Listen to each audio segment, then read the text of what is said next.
The stillness in the chapel was unnatural. Dark clouds hovered outside like sentinels of gloom, casting a dismal pall over the parking lot. Inside, rows of mourners sat knotted in a brittle silence, only united by shared sorrow. At their feet, at the front, a somber reminder of an untimely death, the coffin of Garrison Brown. His siblings sat nearer the front in a tight row, fists clenched with sorrow, faces ashen and drawn. Janelle struggled to hold on, straining between Gabriel and Savannah. Only the dance of candlelight moved, whispering in heavy stillness. Zoom lenses had been tuned to capture space, not emotion. TLC cameras stood along the walls quietly, their mics closed down, no close-ups, no soundbite. Respect, alone, was guaranteed by the network. But one of the cameras had inadvertently been left running. It sat quietly at the back of the room, unused. As people bowed their heads in grief, it stayed on, capturing it all. And that's where she was caught. Robyn Brown. Hi, thanks for returning to Reality Recap. Be sure to like this video. She gently dabbed at her tear-streaked eyes with a dainty handkerchief, her posture rigid as she sat beside Kody. As the preacher spoke about Garrison's generosity, his humor, and his final painful days, she leaned slightly toward Kody. And then, barely visible to the naked eye, her lips curled upward, just for a flicker, a smile. Blink, and you'd miss it. But the camera didn't blink.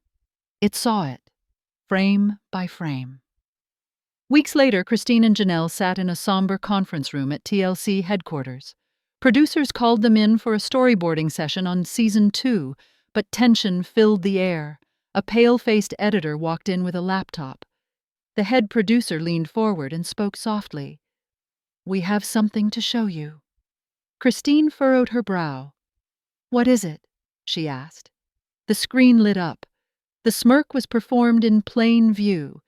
Janelle instinctively raised her hand to shield her mouth. The room became dense. "Play it again," Janelle said in a flat voice. They did. And again. And again. With tears welling in her eyes, Janelle spat. "She was smiling at my son's funeral. My son is in a casket 10 feet from me, and she's smiling." Christine's voice shattered. "This is evil." There were no softer words for it. That moment, once washed clean of the aired footage, was unearthed out of the bottom of TLC's pile of rejected footage. Raw. Irrefutable. The next day, Janelle stood on Robyn and Kody's front porch in a Flagstaff. She hadn't phoned in advance. No notice. She just showed up. Kody answered the door, surprised. "Janelle?" She shouldered past him. "Where's Robyn?" she snapped. Already upset, Robyn appeared at the end of the hall, arms crossed. "What's all this?" "You smirked at my son's funeral," Janelle spat. Robyn's gaze hardened. "That's ridiculous! I saw the tape," Janelle yelled. "Don't lie to me." Kody was baffled. "What tape?" "The video TLC had edited. You smiled at him and then looked over at Kody," Janelle taunted. Robyn's face altered, from shock to much uglier. Indifference. "So what if I did?" she snapped. Silence. Crisp, total silence. "You what?" Kody clenched. Arms still folded, Robyn snarled. "I was tired of being the fall guy, of being seen as the bad guy, of people like Garrison telling me I blew it all up. Maybe, just once, I didn't care how I sounded. You were unaffected by his death," Janelle cried. "I was angry," Robyn snapped, "but I wasn't going to fake cry. I'm not you." Janelle didn't say anything else. She reached into the pocket of her sweatpants and pressed stop on the recording. Then she turned and walked away. Kody didn't step into her way. He just stood there, dumbstruck. It had started as an intimate family discussion among the adult children. The video found its way to Logan, then Maddie, then Hunter, then Gabriel. and it went viral online. Reddit, TikTok, YouTube live commentary streams. The uncensored video of Robyn Brown smiling at Garrison's funeral leaked. Gabe and Maddie unleashed. "She mocked our pain," they typed. "There's a reason he didn't like her," Gabriel typed, posting a black and white picture of Garrison. And Maddie, tears welling up, streamed live on Instagram. "I just want the world to know what's true." She smiled at his funeral, said one of them. "My brother didn't deserve what he went through. That's not grieving, that's evil." In a rare ex-public comment, Logan, usually the family peacemaker, spoke up. "She's not family to me anymore. This was a complete break." A few days later, TLC released a carefully worded statement. "We sincerely apologize for the pain the release of the internal video has inflicted. Our intention was to preserve the dignity of a terrible situation, not keep the truth hidden. We are engaged in active discussions with the Brown family regarding the future of the show." But it was not sufficient. The fans began petitions. The advertisers began to pull out. Longtime viewers threatened to boycott the network if Robyn was not cut from all TLC programming. Kody tried to do damage control. In a shaky Instagram video, his eyes puffy and exhausted, he said, "You're not seeing the context. You don't know the pain. Robyn didn't mean to, but no one wanted to hear it." Christine and Janelle unfollowed Robyn and Kody. Janelle lodged a formal complaint with the network. Even Meri, ever the peacemaker, tweeted a foreboding message. "Grief exposes the soul. Some of us are left with none." Robyn vanished from public life. Her social media accounts were closed.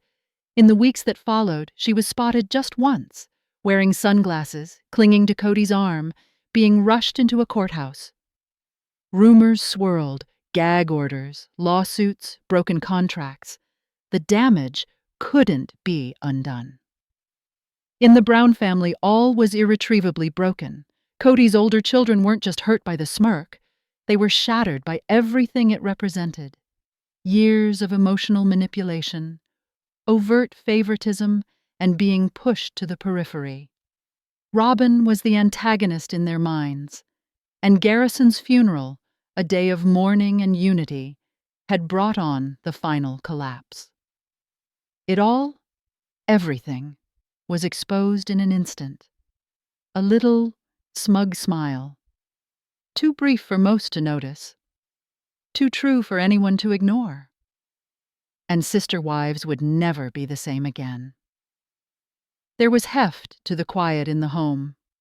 It wasn't silent. It was vacant. Robyn sat motionless on the side of her bed, staring at the black screen of her phone. All of the social media accounts had been removed. Communication with the older children, blocked. Nevertheless, she could sense it. Even in silence, she knew America, the family, and the world were all looking, judging, blaming. That smile, that funeral, that moment, it repeated itself in her mind like a nightmare from which she could not awaken. A cycle of glass shattering repeatedly. Downstairs, Kody paced tight circles into the floor. His hair was mussed. His eyes were red-rimmed and agitated. His phone wouldn't stop. Calls from TLC executives, legal notices, media queries. It was all a reminder that everything was falling apart. Then Robyn spoke, softly, but firmly. "No more cameras." Kody halted on the stairs. "What?" "There will be no more filming. I cannot. I am done." Her voice cracked. "They're saying I'm a monster. Even your kids." Kody's fists tightened. "They're not just my kids, though. They were your kids, too." "No," Robyn snapped. "They were never mine, and you know it." She had never admitted that out loud before, not to the family, not to the cameras. Meanwhile, miles away from the lights and chaos, Christine, Janelle, and Logan sat quietly in a booth in a coffee shop, drinking black coffee. "She's spiraling," Logan said. It's over, though Dad's trying to hold it together. Janelle looked out the window. It's been over.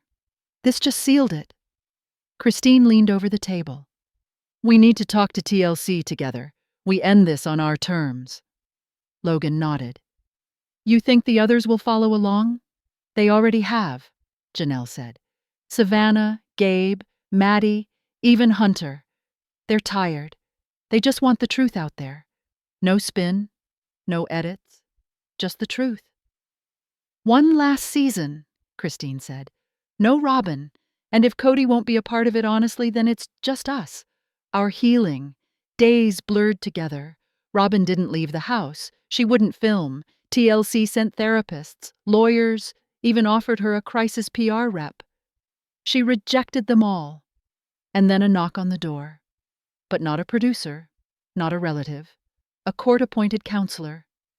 A petition had been filed quietly, carefully, by legal representatives on behalf of some of the Brown children.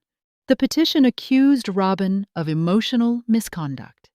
It demanded an independent evaluation of whether she was suitable to be on reality TV, especially with children and individuals with past trauma.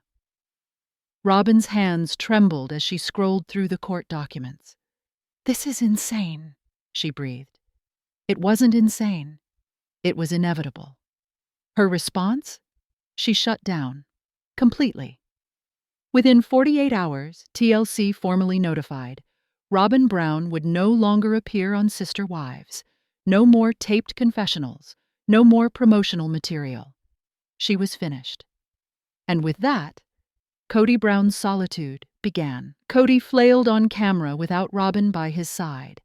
TLC requested him to address the leaked video, explain the smile, and face the backlash with honesty. He refused. He blamed fingers instead. At the fans, at Janelle, at Christine. But he couldn't point them inward. He couldn't accept any responsibility. Production stopped. Upcoming episodes were postponed. Kody was recorded sitting in a leather office chair in a dark Flagstaff office.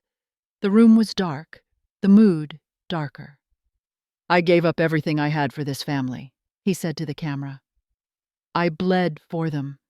And they're turning on me now like I'm the villain? They don't know what I endured. He slammed his fist on the table. When asked if Robyn's smile at the funeral was inappropriate, Kody snarled, Don't you dare call her grieving into question. You weren't in our home. You don't know what we lost. But by then, the damage couldn't be undone. Hunter, Maddie, and Gabriel got together in Flagstaff, not to fill, but to hatch something new. Idea struck. A documentary series, one season, one final chapter. But this time, it would be theirs. No network spin, no manufactured storylines, no TLC control, just the truth. Their goal was simple, to share Garrison's real story, the joy, the pain, the truth no one else had touched on, his mental health, the fights with Kody, the silent struggles with Robyn, the manipulation no one wanted to talk about, not even the producers. Maddie held a notebook in the middle of the living room. This isn't about money, she said. It's about truth. Garrison deserved more than a smirk. They started collecting texts, emails, video clips. They reached out to former crew members. Even Meri offered to shoot a small segment in honor of Garrison. Janelle and Christine signed on as executive producers. The working title? Months later, the promo trailer dropped. Within minutes, it went viral. Robyn sat alone on the sofa, her complexion pale, her hair pulled back into a loose, disheveled bun.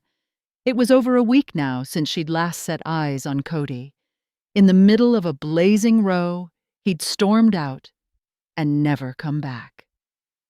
On her TV screen, the preview went to air. He was the brother who made us laugh, but when he started to vanish, no one saw.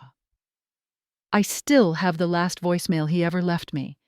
This isn't just about Garrison, it's about all of us. A still frame from the funeral showed then, one frame before the smile. then blackness. Robyn snatched the remote. She switched the television off. "They'll never forgive me," she whispered to the vacant room, and for once, she was right. But there's more. As season 19 of Sister Wives draws to a close, fans are left to pick up the fragments of the shattered Brown family. The marriage is done. Kody Brown has now openly admitted that he has a favorite wife, and to the loss of Garrison in a manner that was crippling. There was so much sadness in season 19, but for me, 3 moments really stood out. 3 moments that permanently changed the trajectory of the family. Let's take a look. Janelle Brown, always the pragmatist, always the numbers brain. Since the beginning of Sister Wives, she had been labeled the family's unofficial banker. If it were up to her, the homes at Coyote Pass would have been built and finished years ago. Now, however, Kody's latest accusations have them all stunned. "We were all drawing from the same account," Janelle disclosed at the tell-all, "but I never felt like I had control over my own money." She was initially in favor of the shared finances, but resentment grew over time. The structure they had built was decaying from the inside. And that is how they organized the family. The 6-year-old mom continued, "But at the end, it got really tough. We all had to get in on which bills to pay, how we would cover them, and who needed to be prioritized." That's how it began. But after a while, in the past few years, Janelle described, Kody would just take out money on his own, and I never knew why. She said that large amounts of money were being spent with no explanation. Kody, for his part, denied everything. "I was a husband to more than Janelle," he said, "and I was a father to 18 kids. There were plenty of places that money had to go, places that didn't always have anything to do with Janelle." Then, true to Kody form, he tossed off a one-liner. "What's the saying? Money is the root of all evil." When Robyn was troubled, Meri Brown was one of the wives who braved the attempt to welcome her openly. She made a special effort to treat the favorite wife kindly. However, that kindness would eventually be used to cut her down. But when Kody swore openly that he wanted his wives to be like Robyn, Meri had had enough. "That's not fair for him to even say," she admitted during the reunion. According to Meri, Kody claimed he was trying to love all his wives equally, give them all the same level of divine love he gave Robyn. But that was far from the truth. In her confessional, Meri didn't hide her irritation. "So what? We're all supposed to become Robyn," she said. "Well, I'm Meri, and I'm sorry, but I'm not going to be Robyn. I'm my own person. I'd rather be myself than her." It wasn't until this very season that Meri truly realized Robyn wasn't her friend. She had been used and then cast aside. That was when Meri finally accepted what had been true all along. It was time to walk away from Kody. For good. Finally, Kody confessed what audiences had surmised for more than a decade. More than anything, he loved Robyn. And when it came to Robyn, Kody disobeyed all the rules. They had a long engagement prior to marriage, one with kisses stolen in secret, a wedding gown chosen in consultation with him, and a bond that defied boundaries he never shared with the others. So when he finally did make it public that he just liked Robyn better than the others, no one was shocked, just relieved that he'd finally made it official. Who'd have guessed a luggage rack would be such a cause célèbre? But Kody always saved that rack for his things, and while the other wives' trunks were strewn on the floor, Robyn's were tucked comfortably up high. When the host asked if she used the luggage rack, Robyn responded, "Yes, but this is really silly. I didn't know it bothered them." "You didn't know it was a sore spot?" the host prompted. Robyn shrugged. "I don't know. Maybe I just put my bags up there first. It's not that big a deal." But it was a huge deal, because that ordinary moment, as ordinary as it was, confirmed what so many others already knew. Robyn knew where she stood, and Kody made sure everyone else did too. Her snooty attitude just fanned the flames, and fans weren't going to stand for it. Leave us a comment below and let us know what you think. Be sure to subscribe and turn on notifications so you never miss the next reality recap post. Thanks for watching.